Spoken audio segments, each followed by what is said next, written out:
Okay, I think we all know who owns Pokémon, right? Right. Deep within the recesses of his personal realm, Arceus observed the events taking place on Earth. And the Alpha Pokémon was not really enjoying what he saw. He watched as Ash Ketchum, the boy who had accomplished so many deeds, faced off against Cyrus, trying to stop him in the distortion world. The man had caught them off guard by revealing a third red chain, one he was determined to use on the renegade Pokémon. Unfortunately, something was very wrong. As he watched, he realized the boy was, for lack of a better term, incomplete. A portion of his being, his mind, personality, his very essence, it was missing. If Arceus had the physical capability, he would have frowned at this. This should not have happened. Probably explains why he hasn't aged in so long, plus being so oblivious to girls. He quickly extended his senses, searching for what had happened to cause this. Following any lingering trail, he delved through time and space, scanning through the boy's journey for whatever might be a clue. Getting close, I can feel, there. Reaching the day Ash began as a trainer, he carefully scanned the scene, until. I should have known, he sighed, watching as Ash unknowingly made a wish when he saw Ho-Oh. Shaking his head, he proceeded to make contact with the legendary. Ho-Oh, we need to talk. The rainbow Pokémon squawked in alarm, falling several feet before she regained her composure. Master Arceus, sir. Is that you? Yes. Sorry about the shock, but I have something of importance to ask you. A few years back, when you were in Kanto, did you grant the wish of a boy, around 11 years of age? Now that you mention it, I did pick up something while over a little place the local Pokémon said was called Pallet Town. It was faint, but I heard it, can even quote it, kinda hope my travels never end. Okay. And how exactly did you grant it? Oh, well, I was in a bit of a hurry to get to Johto, so I asked Palkia to lock his age. He said something about having to extract something from him, but I didn't catch it all. Arceus sighed. Ho-Oh, he knew she meant well, but she had a habit of making knee-jerk reactions in regards to wishes, especially if it was made when she was just passing overhead. Did you consider that he may not have been serious about it? I mean, he didn't even know what kind of Pokémon you were when he saw you. But most wishes I get are for riches, or becoming famous, it was so innocent compared to those. I know, and I'm not holding it against you, but I'm afraid your method of granting it was rather flawed. To lock his age, Palkia had to remove the part of him that would allow him to grow up, to mature as a person, to notice girls, recognize love. He is almost literally half a boy right now. Oh. I didn't know, I didn't mean. Sensing she was getting upset, Arceus quickly moved to defuse the situation. Ho-Oh, calm down. I know you meant well, you just need to double check on those wishes to be sure they're serious. Also, his condition is reversible. It is. The relief in her voice was damn near tangible. It is if I have anything to say about it. He stated. Just be a little more aware with your wish granting, okay? I will, Master Arceus. I promise. Good. Now, I believe it's time to have a talk with someone else. Invoking his will, Arceus forced time to come to a halt, freezing events in place. Once that was done, he focused on the red chain holding Palkia, shattering it. He wanted to do the same for Dialga, but couldn't use his power like that without sufficient justification. Palkia. Who? Wah. Arceus, I mean, boss. Palkia looked around, stumbling to regain his balance after being released. Yes, Palkia. It's me. Listen, do you remember helping Ho-Oh with a wish? Concerning locking a boy's age. After a good deal more questions and explanations, Arceus decided he needed to sit down. Let me get this straight. After placing a time lock on Ash Ketchum, you took the part of him you had to extract and gave it a body of its own in a mirror reality. Well, yes. I mean, just destroying it didn't seem right, and I know you would have been pissed if I'd done it anyway. If it helps, I've checked in on it every now and then. Apparently it goes by the name Red and seems to have had similar encounters to Ketchum. However, Arceus sighed. He hated that word as much as humans did in moments like this. What is it? Well, he's not exactly what you'd call the sociable type. I guess the proper term would be ruthless loner. Palkia chuckled sheepishly. He seems to have garnered the attention of the same girls as Ketchum, and he's aware, but he's more interested in batting gym leaders and other trainers. That and he's a bit on the cold side when it comes to the prospect of actually making friends. So one half is sociable, nice, yet oblivious to anything aside from Pokemon and has been 11 for far too long. And the other half is aware, yet doesn't give a damn and would rather just thrash others in battles.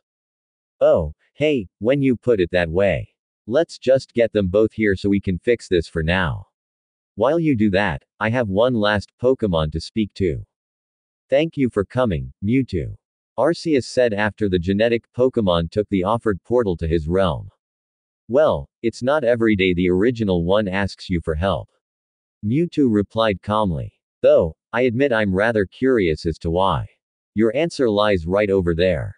Arceus turned to look at two figures floating nearby. Mewtwo quickly recognized one. Ash. Mewtwo floated over to the unmoving boys. Why is he here? And who's this? He looked at the other. This one was a few years older and noticeably taller, wearing attire similar to Ash back when they first met, except his coat was red, and open to show his black t-shirt. What hair was visible was less spiked than Ash's, but still a mess, with a metal plate bolted to the front of his cap. That is Red, and to put it bluntly, he is the rest of Ash. What? Mewtwo looked back at him. If this is a joke, then I fail to see the humor. I assure you, this is no joke. Arceus proceeded to explain what happened. By the time he was done, if Mewtwo was surprised, he didn't show outside of a raised eye. Huh. I'd wondered about. He shook his head. Just one question, why me? You're certainly powerful enough to rejoin them. True, but without a mind plate and Psychium Z, I'm still a normal type Pokemon, regardless of strength. What psychic techniques I do have lack the finesse needed to safely re-merge the two minds without causing irreparable damage. Point taken. Also, you doing this will provide ample justification to help you regain something you lost a long time ago. What I lost? Mewtwo frowned in confusion. What are you? He froze when Arceus touched his mind, and he felt something unlock, something that had been sealed away from him for a long time. He stepped back, eyes widening as the memory of a small girl, wearing a pale yellow dress, appeared. His shoulders started to shake, remembering when they first met while he was still in that test tube, before he knew who or what he was. The little girl who became his first friend, only to lose her just as fast. He slammed his eyes shut, his breath hitching some. Gritting his teeth, he choked back something as a tear formed in the corner of his eye. Despite his attempts, Mewtwo sank to his knees, tears now falling freely. Ambertwo, he sobbed. I can bring her back, Mewtwo. Arceus said softly, stepping over to the weeping form. But I need your help. Help me fix Ash, and you will see her again, I promise you. It took him a few minutes to regain his composure, but once he did, he looked Arceus dead in the eyes. I'll do it. Excellent. Now, we get them ready. The merging will go a lot smoother if they're aware.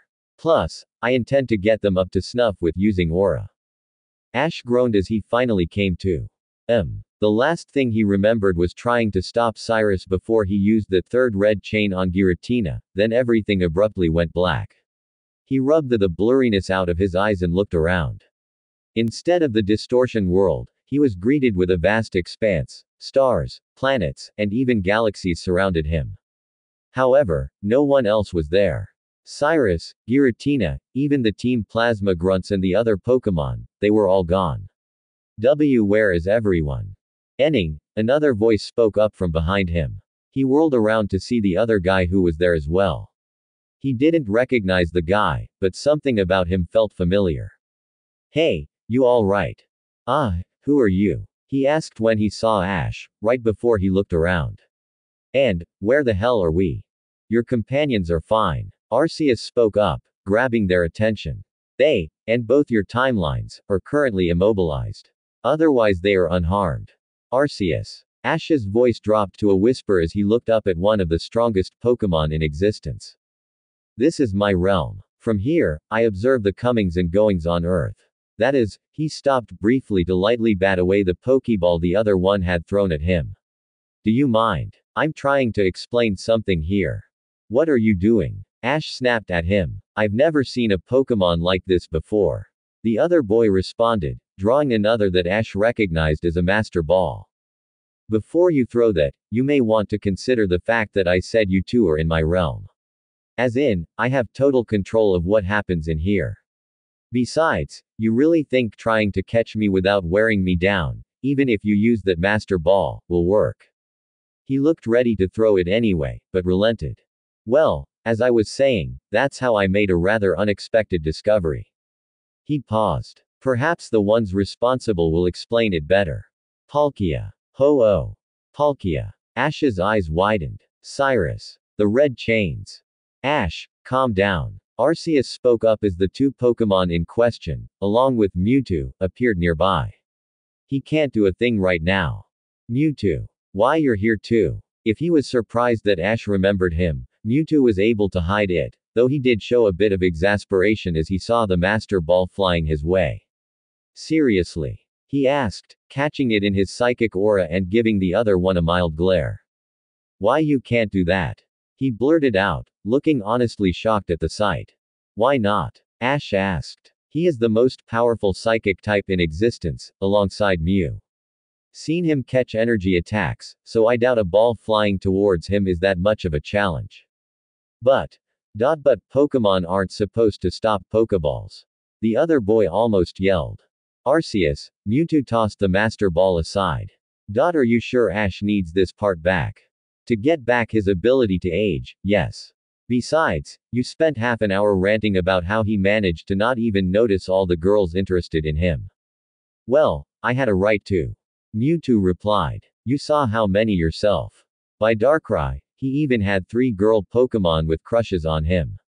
Crushes? Ash asked, looking a little confused. You heard me, Ketchum. Mewtwo pointed at him. Seriously, why do you think Misty always wore those tight shorts and that crop top even after meeting you? Misty. What? I've even peeked in that horndog Brock's mind, and even he could see she had it bad for you. Think that's the only reason he never made a pass at her. I mean, the guy actually wept when he figured out how many girls were interested in you. Mewtwo. Ho-Oh spoke up, a slightly chiding tone in her voice. Right, Mewtwo sighed, taking a second to regain his composure. Ash, this is Red. And, despite how odd this sounds, he's a fragment of you. Both boys stood there in silence for a second. Intel. Say that again. Ash asked, before Red started yelling. A fragment of this runt. Red pointed at him. Look who's talking, jackass. Ash snapped back. Who's the idiot that threw Pokeballs at 2 legendaries like they'd just let you catch them? I bet you haven't found the Vermilion City gym yet. Red sneered. That was his 3rd gym, actually. Mewtwo replied. That was what, 4 years ago. He's currently in the Sinnoh region now. Red looked at him like he'd just turned into a Mr. Mime. What's that? Arceus raised an eye. That's Ash's current region. He went there after Johto and Hoenn. The hell are those? Arceus paused, and Ash could swear he heard the sound of a record scraping for a second. Palkia. Has he even been out of Kanto yet? Does now count. The spatial Pokémon somehow managed to look sheepish. Arceus shook his head and sighed. Let's just explain things. Ho-oh, you get to explain things to Ash. Palkia. He pointed to Red. Right. Ash looked at the rainbow Pokémon blankly after the explanation. I'm what? He finally yelped. It was Reflex. She waved her wings around frantically. I just heard a wish that wasn't for money or fame or anything and acted without thinking. But why haven't I noticed that I've been 10 for 4 years? For that matter, why hasn't anyone else noticed? Brock, Misty, Pikachu. My mom. One of them should've. Palkia was the one to answer it. Well, I had to put a mnemonic dampener on you to keep anyone from acknowledging it. Figured that'd be easier than having you all worry. Palkia. You know dampeners can be risky to use. Ho-Oh squawked. One mistake and you could have made them all forget he even existed. So, you just yanked away my ability to age and hid it. Ash glared at him, quickly remembering Mewtwo's rant from earlier. And my not being observant. You have any idea how many times I could have gone on a date? His eyes widened. Or Team Rocket. All those cheap disguises. It was last minute. Palkia tried to defend. I didn't have a lot to work with at the moment. Growling, Ash quickly pulled out a Pokeball. Mewtwo sighed, transmuting it to an apple. Ash, I don't blame you for being irritated, but trying to catch him isn't. I'm not looking to catch him. I wanna clock him, but I'm not tall enough to punch his head. Look, we all know he goofed up there, but getting angry isn't going to help. Arceus cut in, motioning to Red. Just get him up to date. While Palkia, with a little help from Ho-Oh, tried to do that, Mewtwo informed Ash of what they were going to do. Ash scratched the back of his head. So, you really think you can, well, put me back together. Recombining you will be the simple part. However, letting the two halves blend back together will take a little while. Mewtwo gave him a contemplative look. I have to admit, Ash, you're taking this a lot better than I expected. Kind of feels par for the course, after you, Lugia, Deoxys, Celebi, Darkrai, and now this. Ash shrugged. I mean, learning I'm missing a chunk of myself is a shock, but I'm more angry about the rest of it. Which is why I'll be putting you back when you first started. When you recombine, both your world and his will mesh as well, to a certain extent. Since the wish is where things branch off, that day will be the safest spot for reinsertion. Before Arceus could respond, an inarticulate noise of frustration caught their attention. Will you stop that? Palkia yelled after smacking away the Pokeball Red hurled at him. It didn't work with Arceus, it didn't work with Mewtwo, what makes you think it would have worked with me? You really expect me to believe all that junk? Red shot back. Pokemon other than the 150. The runt being friends with two gym leaders. What a load. He gets points for getting a Pikachu as his first, but if you think I'm gonna buy the rest, he took a second Master Ball. Or leave this place without at least one legendary hey. Red yelped in protest when he suddenly found himself immobilized. Put me down. Speaking of meshing, will that apply to Ash's family? Mewtwo asked, calmly pointing over his shoulder at his currently struggling victim. From what you've shown me, I can't help but think that dampeners affected his mother to some extent. A what? Red called out. A dampener, it kept. No, the other thing. Whatever. Family. Ash piped up, not sure if he should believe what he just heard. Yeah, the hell's family? Red looked at them all with annoyed confusion. A family, Ash pressed on. Our mom, Delia Ketchum. Hell, even Professor Oak's a bit like an eccentric uncle. Oak. Oh, that's the guy who gave me my starter. Red blinked. What else is he supposed to be? Ash just looked at him incredulously. Palkia, Arceus slowly turned to the other Pokemon. Tell me you didn't forget to give him a background before he became a trainer. Palkia found a nearby planet quite interesting all of a sudden. Well, Arceus would have facepalmed if he could. Do you even have friends? He asked, looking Red's way. I have more important things to do than make friends. Red snapped, trying to work his way loose of Mewtwo's telekinetic grip. A girlfriend. Mewtwo joined in. If I read things right, you had quite a few girls chasing you. Why the hell would I need those? Quote. Mewtwo facepalmed for himself and Arceus. So he has no history, relatives, friends, and only cares about going after more Pokemon. I don't think he has enough being to qualify. Ho-Oh shook her head. He's just a manifestation of what Palkia took out. If that's the case, then it's a wonder he's as stable as he is. Arceus muttered. Probably best to go ahead and perform the fusion. Right. Mewtwo moved Red near Ash. Are you ready, Ash? I think so. Ash let out a long exhale, ignoring the shouting beside him. Should I be worried about any possible side effects? Aside from any minor changes to your appearance and maybe a slightly less energetic disposition, you'll be fine. Though you'll have some new memories to sort through. The genetic Pokemon began to draw on his power, levitating Ash into the air. Let's do this. Put me down, damn it. Red hollered at the top of his lungs. I am a tournament champion. I will not be sidelined like this. Will someone please shut this jackass up? Ash yelled. He sighed in relief when Ho-Oh, not even bothering to hide her glee, shoved Red's own hat into his mouth. Thanks. Ditto. Mewtwo smiled a little as he steadily focused on the two, encasing them in spheres of nearly blinding light before slowly pushing them together. Steady, steady, he muttered. Starting new is going to be an experience for him, especially re-meeting those he made friends with. Mewtwo commented, watching a figure sprinting their way in the distance, faint but visible flashes emanating from each step. Given that time was a little wonky in Arceus' realm, he didn't really know just how long he'd been there, but it had been long enough for him to learn that Ash Ketchum could be dangerous if he truly wanted to be, thanks to Arceus' training. Arceus nodded. More like a reunion, since they'll be keeping those memories, as well as the ones from their alternate selves. To Ash, it'll be a fresh start. To them, they'll feel like they've woken from a realistic dream.